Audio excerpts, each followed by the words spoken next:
ক্ষীরাই ফুলের উপত্যকা হিসাবে যার নাম সকলেই চেনেন। যে ফুলে দেবতার অর্ঘ্য সজ্জিত হয়, যে ফুল আমার আপনার মনের আনন্দের যোগান দেয়, তার উৎপাদনভূমি পাঁশকুড়া ব্লকের এই ক্ষীরাই। হ্যাঁ, ঠিকই ধরেছেন, এই ব্লগটি দ্য ভ্যালি অফ ফ্লাওয়ার্স ক্ষীরাইকে নিয়েই। এই ব্লগে ক্ষীরাইয়ের পাশাপাশি আরেকটি সিক্রেট জায়গার সন্ধান দেব, যেখানে গেলে ক্ষীরাইয়ের থেকেও বেশি ফুলের সমাহার দেখতে পাবেন। সঙ্গে থাকুন। কিভাবে আসবেন তা জানতে ডেসক্রিপশন বক্সে চোখ রাখতে পারেন। তবুও বলে রাখি, হাওড়া থেকে মেদিনীপুর লোকাল বা খড়গপুর লোকাল ধরে সাউথ ইস্টার্ন রেলওয়ের যে কোনো ট্রেন ধরে চলে আসতে পারেন এই ক্ষীরাইয়ে। ক্ষীরাই স্টেশনের বাইরে থেকে মাত্র 20 টাকা দিয়ে আপনি টোটো বা মারুতি ভ্যান ভাড়া করে পৌঁছে যেতে পারেন ক্ষীরাই ফ্লাওয়ার্স গার্ডেনে। বেশিরভাগ মানুষ ক্ষীরাই নামে যা চেনেন তা আসলে দোকানডা, যেখানে মূলত গাঁদা ফুলের চাষ। আমি যে সিক্রেট জায়গাটির কথা বলেছি তা মূলত কাঁসাই নদী পার হয়ে যদি 1.5 কিলোমিটার এগিয়ে যান তবেই পাবেন। পরে তার পরিচয় দিচ্ছি।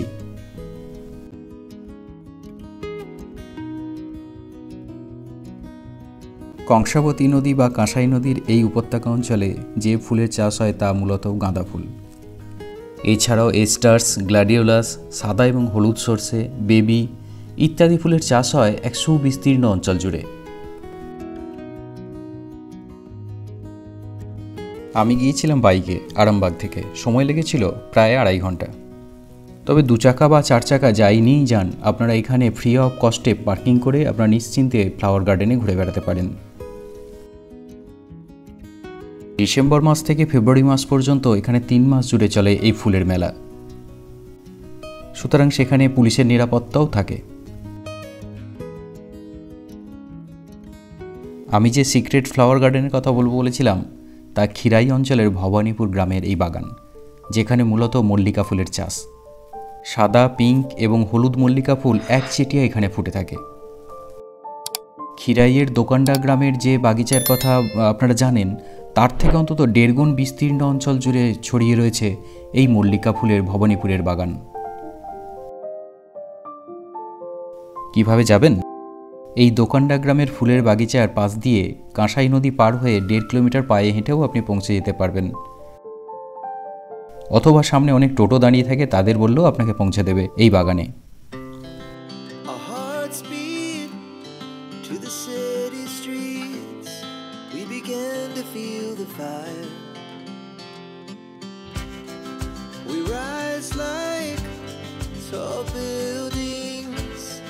As the chemicals that take us higher.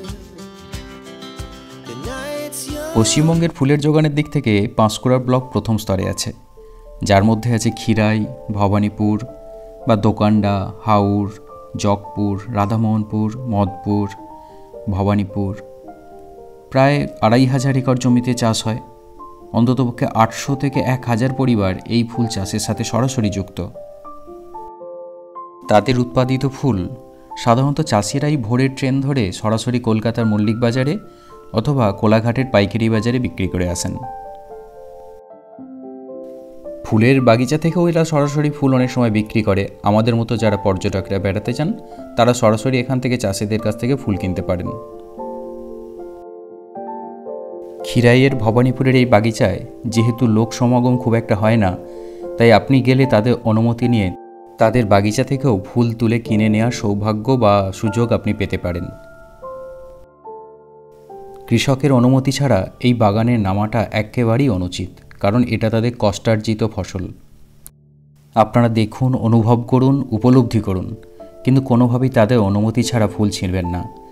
আমি ওখানকার বেশ কিছু কৃষকের সাথে কথা বলে দেখেছি, এটা তাদের একটা সুতীব্র আকুতিও বলতে পারেন। এই সময় অত্যধিক পর্যটক সমাগমের জন্য তারা সারাদিন এই কৃষি জমিগুলো গার্ড দেন, যাতে কেউ অবৈধভাবে ফুল ছিঁড়ে নিতে না পারে। তাতে সারাদিনের সমস্ত কাজ বন্ধ করে তারা এই জমিগুলোকে বুকে করে আগলে রাখতে চান।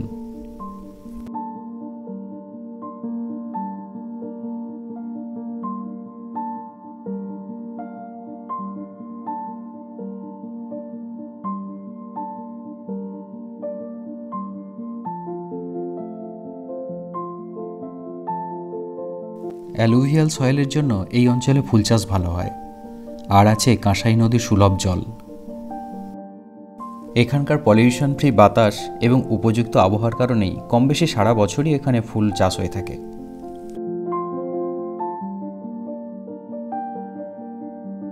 ফুলের বাগিচার মাঝে দাঁড়িয়ে এরকম ট্রেন যাওয়ার দৃশ্য দেখলে কার না মন ভালো হয় বলুন।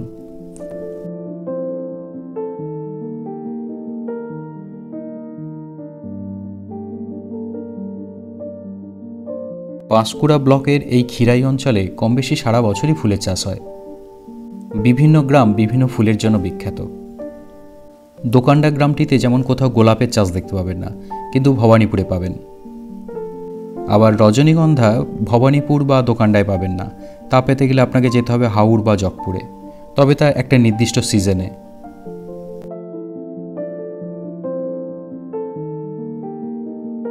কেয়ারি ফুলের পাশাপাশি এখানে সর্ষে ফুলেরও চাষ হয়ে থাকে, যা তাদের একটি অর্থনৈতিক ভিত্তিভূমিও বলতে পারেন। আপনার আমার মতো সৌন্দর্য প্রেমিকের কাছে এই সর্ষে বাগিচাও এক অন্য সৌন্দর্য রূপে ধরা দেয়।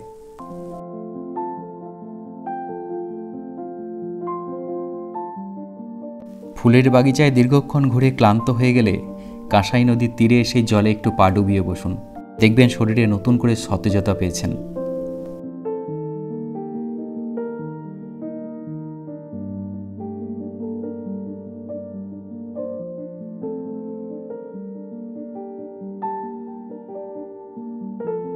খিরাইয়ে ফুলের মেলা চলে মূলত ডিসেম্বর থেকে ফেব্রুয়ারি মাস পর্যন্ত, কিন্তু এখানে যদি আপনি একদম বাগান ভর্তি বা বাগিচা ভর্তি ফুল দেখতে চান, তাহলে আপনাকে আসতে হবে জানুয়ারির প্রথম সপ্তাহ থেকে ফেব্রুয়ারির দ্বিতীয় সপ্তাহের মধ্যে।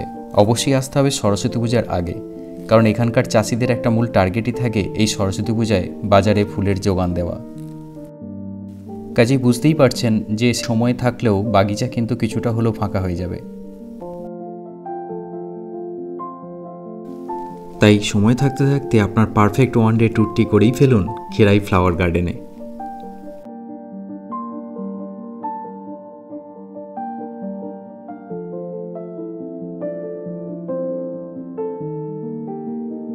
ভ্রমণের ক্ষেত্রে হঠাৎ পরিকল্পনা অধিক শক্তি এবং এক আলাদা ভালো লাগার উত্তেজনা নিয়ে আসে।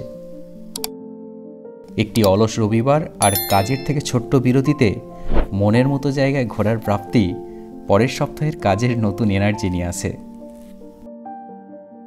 খিরাই অঞ্চলের দোকানডা গ্রামের কংসাবতী নদীর তটভূমিতে গাঁদা ফুলে আচ্ছাদিত একটি বিস্তীর্ণ মাঠ, আর অপর পারে ভবানীপুরে মল্লিকার বাতাসের সঙ্গীতে মোহিত হয়ে একত্রে মাথা দোলানোর রূপ চোখ বন্ধ করে অনুভব করতে থাকুন। আর মন চাইলে একবার ছুটতে বেরিয়ে পড়ুন আর আপনার অনুভব এখানে শেয়ার করুন। ততক্ষণের জন্য টাটা। She put